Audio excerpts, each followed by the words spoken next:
ಇಷ್ಟೊತ್ತು ನಾವು ಎಲ್ಲ ಹಿರಿಯರಿಗೆ, ಕುಟುಂಬದ ಎಲ್ಲ ಯಜಮಾನರಿಗೆ ನಾವು ಪಿಂಡವನ್ನು ಮಾಡಿದ್ದೇವೆ. ಈಗ ಈ ಪಿಂಡ ಪ್ರದಾನವನ್ನು ಮಾಡಲಿಕ್ಕೆ ಗಂಗಾ ನದಿಯ ಮಧ್ಯಭಾಗಕ್ಕೆ ಹೋಗ್ತಾ ಇದ್ದೇವೆ.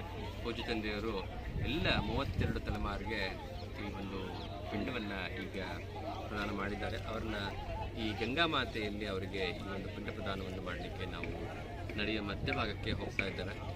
ನಿಜಕ್ಕೂ ಕೂಡ ಒಂದು ಅತ್ಯಂತ ಭಾವನಾತ್ಮಕವಾದ ಕ್ಷಣ ಅಂತ ಹೇಳಿದ್ರೆ ತಪ್ಪಾಗಲಿಕ್ಕಿಲ್ಲ. ಎಲ್ಲ ಹಿರಿಯರಿಗೆ ನಾವು ಪ್ರದಾನವನ್ನು ನೀಡ್ತಕ್ಕಂಥದ್ದು ಒಂದು ಪುಣ್ಯದ ಕೆಲಸ, ಸೌಭಾಗ್ಯದ ಕೆಲಸ ಅಂತ ಹೇಳಿದ್ರೆ ತಪ್ಪಾಗಲಿಕ್ಕಿಲ್ಲ. ಇಬ್ಬರೇ ಬಂದು ಸಾಕಾಗಿ ಕೂತ್ಕೊಂಡು ಆನ್ ಮಾಡಿಕೊಟ್ಟಿದ್ರೆ ಇಲ್ಲ ನನಗೆ ಗೊತ್ತಿಲ್ಲ. ನೀವು ಆನ್ ಮಾಡಿರ ಅಂತ ನನಗೆ ಇಟ್ಕೊಂಡೆ. ಅದು ಕರೆಕ್ಟ್ ಇತ್ತು. ಇದು ರೆಡ್ ಬಟನ್ ಒತ್ತಬೇಕು ತಾನೇ ಅಮ್ಮ? ಹೇಳಿ ನೀಟಾಗಿ ಹೇಳಿ. ರೆಡ್ ಬಟನ್ ಒತ್ತದು. ಆ ಕಡೆಗಿದೆ ನೋಡಿ, ಆ ಕಡೆಗಿದೆ ರೆಡ್ ಬಟನ್. ಅಕ್ಷಯ್ಯಂ ಉಪತಿಷ್ಠದ ಅಸಿ ಪತ್ರ ವನೇ ಗೋರೆ ಪುಂಗೇ ಪಾಕೇ ಚ ಗೌರವೇ ತೇಷಾಂ ಮುದ್ರಣಾರ್ಥಾಯ ಧರ್ಮಪಿಂಡಂ ದದಾಮ್ಯಹಂ ಉತ್ಸನ್ನ ಫಲಕೋಟೇನ ತೇಷಾಂ ದಾತಕುಲೇನೇ ಧರ್ಮಪಿಂಡೋ ಮಯಾ ದತ್ತಃ ಅಕ್ಷಯ್ಯಂ ಉಪತಿಷ್ಠತೋ. ಎಲ್ಲ ಪಿಂಡ ಖಾಲಿ ಮಾಡಿ.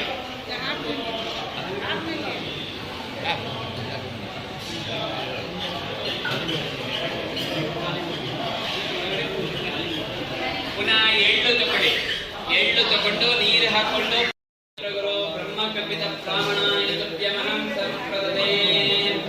ಅವರಿಲ್ಲಿಯ ಕ್ಷೇತ್ರ ಅಧಿಕಾರಿಗಳು ಗಯಾ ಬ್ರಾಹ್ಮಣರು. ಬ್ರಹ್ಮ ಕಪಿತ ಬ್ರಾಹ್ಮಣಾಯ ತುಭ್ಯಮಹಂ ಸಂಪ್ರದತೆ.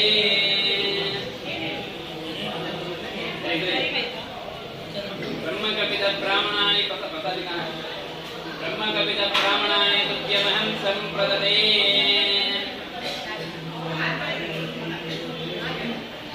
ಬ್ರಾಹ್ಮಣರ ಹತ್ರ ಎಲ್ಲರೂ ಕೇಳಿ, ನಮ್ಮ ಪಿತೃಗಳಿಗೆಲ್ಲರಿಗೂ ಮೋಕ್ಷವಾಯಿತಾ ಅಂತ ಕೇಳಿ. ಮೋಕ್ಷವಾಯಿತು. ಗಯಾ ಶ್ರಾದ್ದ ಸಂಪೂರ್ಣವಾಯಿತಾ ಕೇಳಿ. ಸಂಪೂರ್ಣವಾಯಿತು. ಗಯಾ ಯಾತ್ರಾ ಪರಿಪೂರ್ಣವಾಯಿತಾ ಕೇಳಿ. ಯಾತ್ರಾ ಪರಿಪೂರ್ಣವಾಯಿತು. ಅವ್ರ ಪ್ರಸಾದ ಎದ್ದು ನಿಂತ್ಕೊಳ್ಳಿ, ಸ್ವಲ್ಪ ಅಲ್ಲೇ ಎದ್ದು ನಿಂತ್ಕೊಳ್ಳಿ. ಪ್ರಸಾದ ಕೊಡ್ತಾರೆ, ಪ್ರಸಾದ ತಗೊಳ್ಳಿ. ಅವರಿಗೆ ಯಥಾಶಕ್ತಿಯ ದಕ್ಷಿಣೆ ಕೊಟ್ಟು ನಮಸ್ಕಾರ ಮಾಡಿ. ಪ್ರಸಾದ ಕೊಡ್ತಾರೆ, ತಗೊಳ್ಳಿ. ಯಥಾಶಕ್ತಿ ದಕ್ಷಿಣೆ ಕೊಟ್ಟು ನಮಸ್ಕಾರ ಮಾಡಿ.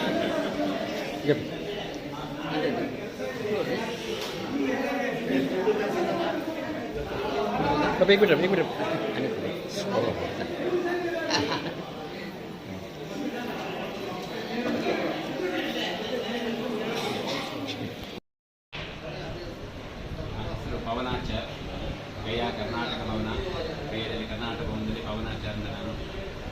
ಇವತ್ತು ಪಿತೃಗಳಿಗೆ ಮಹಾಲಯ ವರ್ಷದ ದಶಮಿ ತಿಥಿ. ದಶಮಿ ತಿಥಿಯಲ್ಲಿ ಇವತ್ತಿಲ್ಲಿ 3 ಕಡೆ ಶ್ರಾದ್ದ ಮಾಡುವ ಕ್ರಮಗಳಿದೆ. ಪಶ್ಚಿಮ ಶ್ರಾದ್ದ, ಪುಷ್ಟಿಗೆ ಸಂಕಲ್ಪ ಶ್ರಾದ್ದಗಳನ್ನು ಮಾಡಿಕೊಂಡು ಫಲಗುಣಿ ಶ್ರಾದ್ದ, ಫಲಗುಣಿ ಪಿಂಡ ಪ್ರದಾನ ಮಾಡ್ಕೊಂಡು ಬರಬೇಕು. ಅದೇ ಪ್ರಕಾರ ವಿಷ್ಣುಪಾದವ ಶ್ರಾದ್ದ ಮಾಡಬೇಕು. ವಿಷ್ಣುಪಾದ ಶ್ರಾದ್ದ ಮಾಡಿದ ಮೇಲೆ ವಟವೃಕ್ಷ ಶ್ರಾದ್ದ ಮಾಡಲಿಕ್ಕಿದೆ. ಅಕ್ಷಯ ವಟ ಅಂತ. ಅಕ್ಷಯ ವಟ ಅಂದರೆ ಬ್ರಹ್ಮದೇವರು ಯಾಗ ಮಾಡಿದ ಜಾಗ. ಆ ಮರದ ಬೇರು ಅಲಹಾಬಾದಲ್ಲಿದೆ, ಮಧ್ಯಭಾಗ ಕಾಂಡ ಕಾಶಿಯಲ್ಲಿ, ಗಯದಲ್ಲಿ, ಇಲ್ಲಿ ಮೇಲುಭಾಗ ಗಯದಲ್ಲಿದೆ. ಹಾಗೆ ಇಲ್ಲಿ ಗಯದಲ್ಲಿ 3 ಕಡೆ ಶ್ರಾದ್ದ ಮಾಡುವ ಪದ್ಧತಿ ಇದೆ. ಫಲಗುಣಿ, ವಿಷ್ಣುಪಾದ, ಅಕ್ಷಯ ವಟ. ಆ ಶ್ರಾದ್ದ ಕರ್ಮಗಳೆಲ್ಲ ಇಲ್ಲೇ ನಡೀತದೆ. ಇಲ್ಲಿ ಆದ ಮೇಲೆ ಆ 3 ಪಿಂಡವನ್ನು ಒಂದು ಫಲ್ಗುಣಿ ನದಿಯಲ್ಲಿ, ಒಂದು ವಿಷ್ಣುಪಾದದ ಮೇಲೆ, ಒಂದು ವಟವೃಕ್ಷದ ಕೆಳಗಡೆ ಹಾಕಲಿಕ್ಕಿದೆ. ಇಲ್ಲಿ ಪಿತೃಗಳಿಗೆ ಪಿಂಡ ಪ್ರದಾನ ಮಾಡಿದರೆ ಅಕ್ಷಯ್ಯ ಮೋಕ್ಷ ಸಿಗುತ್ತೆ. ಶಾಸ್ತ್ರದಲ್ಲಿ ಹೇಳ್ತಾರೆ, ದಶಾನಾಂ ಪೂರ್ವೇಶಾಂ ದಶಾನ ಅಪರೇಶಾಂ ಆತ್ಮನಾ ಸಹ ಏಕವಿಂಶತಿ ಕುಲ ಉದ್ಧಾರಣಾದ್ವಾರ ಅಂತ. ನಮ್ಮಿಂದ 10 ತಲೆ ಹಿಂದೆ, ನಮ್ಮಿಂದ 10 ತಲೆ ಆಮೇಲೆ, ಆತ್ಮನಾ ಸಹ ನನಗೂ ಸೇರಿ ಏಕವಿಂಶತಿ 21 ಕುಲಕ್ಕೆ ಮೋಕ್ಷ ಸಿಗುತ್ತೆ. ಗಯದಲ್ಲಿ ಇವತ್ತು ಪಿಂಡ ಪ್ರದಾನ ಮಾಡಿದರೆ, ಅದರಲ್ಲಿಯೂ ಈ ಮಹಾಲಯ ಪಕ್ಷದಲ್ಲಿ ಪಿಂಡ ಪ್ರದಾನ ಮಾಡಿದರೆ ಪಿತೃಗಳಿಗೆ ಉತ್ತರೋತ್ತರ ಅಭಿವೃದ್ಧಿ ಸಿಗುತ್ತೆ ಅಂತೇಳಿ ಸಂಪ್ರದಾಯ ಬಂದಿದೆ. ಈಗ ಇಲ್ಲಿ ಬಂದು ಈಗ 3 ಕಡೆ ಶ್ರಾದ್ದವನ್ನು ಶುರು ಮಾಡ್ತಾ ಇದ್ದೀವಿ. ಸಂಕಲ್ಪ ಮಾಡಿ 3 ಶ್ರಾದ್ದವನ್ನು ಈಗ ನಾವು ಶುರು ಮಾಡ್ತಾ ಇದ್ದೀವಿ. ಸತ್ಯಂ ತತ್ಸದವರೇಣ್ಯಂ ಭರ್ಗೋ ದೇವಸ್ಯ ಧೀಮಹಿ ಧಿಯೋ ಯೋ ನ ಪ್ರಚೋದಯಾತ್ ಆಪೋ ಜ್ಯೋತಿರಸೋಮೃತಂ ಬ್ರಹ್ಮದೋರ್ಧವಸ್ಪದೋ. ಎಡಗೈ ಮೇಲೆ ಬಲಗೈ ಹಿಡ್ಕೊಳ್ಳಿ. ಎಡಗೈ ಮೇಲೆ ಬಲಗೈ, ಬಲ ತೊಡೆ ಮೇಲೆ, ಹೀಗೆ ಬಲಗೈ ಎಡಗೈ ಮೇಲೆ ಬಲಗೈ. ಮುಚ್ಚಿಬಿಡಿ. ಎಡಗೈ ಅವ್ರು ಮಾಡಿದಾಗೆ ಬಲಗೈ ಮೇಲೆ, ಬಲಗೈ ಮೇಲ್ಗಡೆ. ತದೇವ ಲಗ್ನಂ ಸುದಿನಂ ತದೇವ ತಾರಾಬಲಂ ಚಂದ್ರಬಲಂ ತದೇವ ವಿದ್ಯಾಬಲಂ ದೈವಬಲಂ ತದೇವ ಲಕ್ಷ್ಮೀಪದೇಃ ಅಂಗುಲೀಕಸ್ಮರಾಮಿ. ಅದ್ಯ ಶ್ರೀ ಭಗವತಃ ಮಹಾಪುರುಷಸ್ಯ ವಿಷ್ಣೋರಾಜ್ಞೆಯ ಪ್ರವರ್ತಮಾನಸ್ಯ ಆದ್ಯ ಬ್ರಹ್ಮಣಃ ದ್ವಿತೀಯ ಪರಾರ್ತೆ ಶ್ವೇತವರಾಕಲ್ಪೆ ವೈವಸ್ವತ ಮನ್ವಂತರೆ ಅಷ್ಟಾವಿಂಶತಮೇ ಕಲಿಯುಗೆ ಪ್ರಥಮೇ ಪಾದೆ ಜಂಬೂದ್ವೀಪೆ ಭಾರತವರ್ಷೆ ವರದಖಂಡೆ ಮೇರೋಃ ದಕ್ಷಿಣದಿಗ್ಭಾಗೆ ವಿಂಧ್ಯಸ್ಯ ಉತ್ತರಾರ್ಯಾವೃತ್ತಾಮಂತರ್ಗತ ಮಗಧದೇಶೆ ಚಂಪಕಾರಣ್ಯೆ ಮಧುಮರಿ ಕೋಲಾಹಲಪರ್ವತೆ ಗಯಾ ಗದಾಧರಕ್ಷೇತ್ರೆ ವಿಕ್ರಮಶಕೆ ಭಗವದ್ದಾವತಾರೆ ಬಾಲಹಸ್ಪತ್ಯಮಾನೇನ ನಳನಾಮ ಸಂವತ್ಸರೆ ಸೌರಚಾಂದ್ರಮಾನಾಭ್ಯಾಂ ಶೋಭಕೃತನಾಮ ಸಂವತ್ಸರಸ್ಯ ದಕ್ಷಿಣಾಯನೆ ವರ್ಷಗತೋ ಭಾದ್ರಪದಮಾಸೆ ಕೃಷ್ಣಪಕ್ಷೆ ದಶಮ್ಯಾಂ ಶುಭಪುಣ್ಯಯುತೋ ಇಂದುವಾಸರಯುಕ್ತಾಯಾಂ ಶುಭತಿಥೆ ಶುಭವಾರ ಶುಭ ನಕ್ಷತ್ರ ಶುಭಯೋಗ ಶುಭಕರ್ಣಾಷ್ಟೇ ಏವಂ ಗುಣ ವಿಶೇಷೇಣ ವಿಶಿಷ್ಟಾಯಾಂ ಅಸ್ಯಾಂ ವರ್ತಮಾನಾಯಾಂ ಶುಭತಿಥೋ ಆವಯೋಃ. ನಿಮ್ಮ ನಕ್ಷತ್ರ, ನಿಮ್ಮ ಗೋತ್ರ, ನಿಮ್ಮ ಹೆಸರು ಹೇಳ್ಕೊಡಿ. ನಕ್ಷತ್ರ ವಿಷ್ಣುಪಾದದ ತುಂಬ ಹತ್ತಿರಕ್ಕೆ ಹೋಗ್ತಾ ಇದ್ದೇವೆ. ಇನ್ನೇನು ಮುಂದಿನ ಸಾಲಿನ ನಂತರ ನಾವು ಒಳಗಡೆ ಹೋಗ್ಲಿಕ್ಕಿದೆ. ನೋಡ್ತಾ ಇದ್ದೀರಿ ಎಷ್ಟೊಂದು ನಿಖರವಾದ ಬಿಸಿಲಿದೆ ಇಲ್ಲಿ. ಆ ಬಿಸಿಲಿನ ಮಧ್ಯೆಯೂ ಕೂಡ ಲಕ್ಷಾಂತರ ಜನ ನಮ್ಮ ಕುಲಪಿತೃಗಳಿಗೆ ಪಿಂಡ ಪ್ರದಾನವನ್ನು ಮಾಡಲಿಕ್ಕೆ ಇಲ್ಲಿ ಸರದಿ ಸಾಲಿನಲ್ಲಿ ಕಾಯ್ತಾ ಇದ್ದಾರೆ.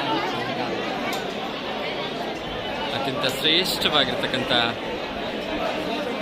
ಪಿತೃಪಕ್ಷದಲ್ಲಿ ಕುಲಪಿತೃಗಳಿಗೆ ಪಿಂಡ ಪ್ರದಾನವನ್ನು ಮಾಡೋದ್ರಿಂದ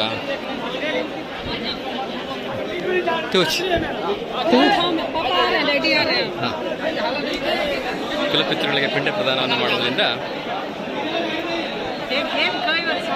ಎಲ್ಲ ಹಿರಿಯರಿಗೆ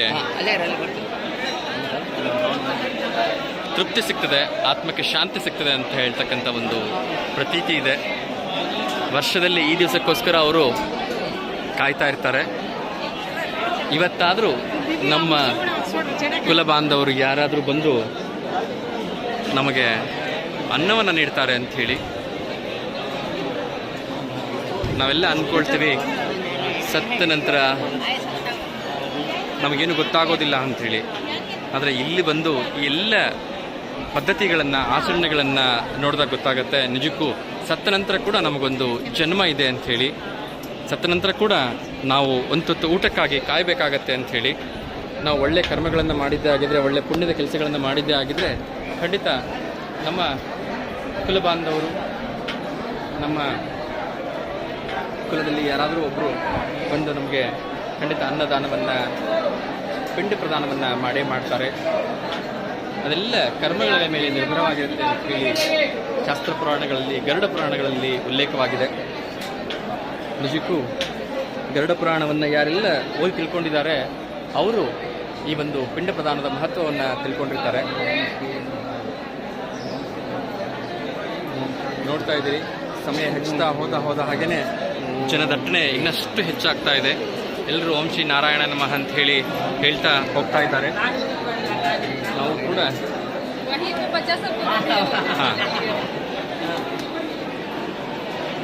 ಪುಟ್ಟ ಪುಟ್ಟ ಮಕ್ಕಳು ಕೂಡ ಇಲ್ಲಿ ವಿಷ್ಣುಪಾದದ ಬಳಿಗೆ ಬರ್ತಾ ಇದ್ದಾರೆ. Thank you.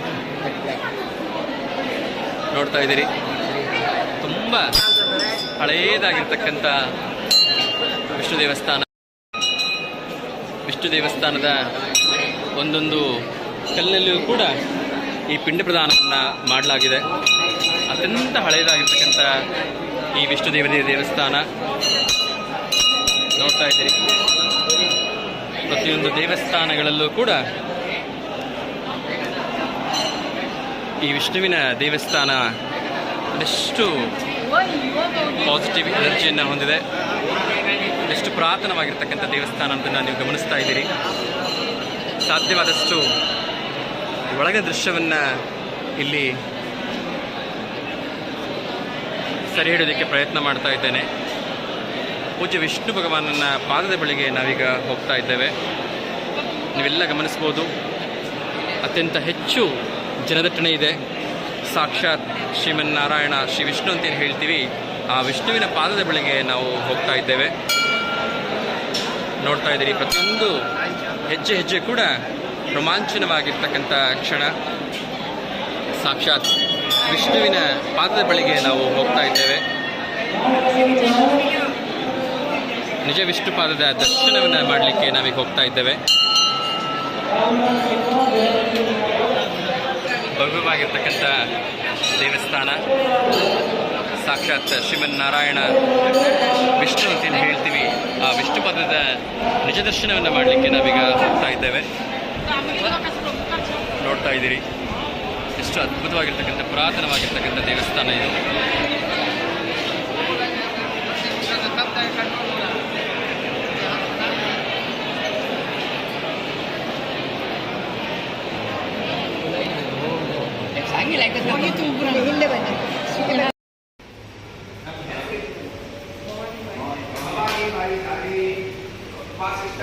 ರಾಬಿ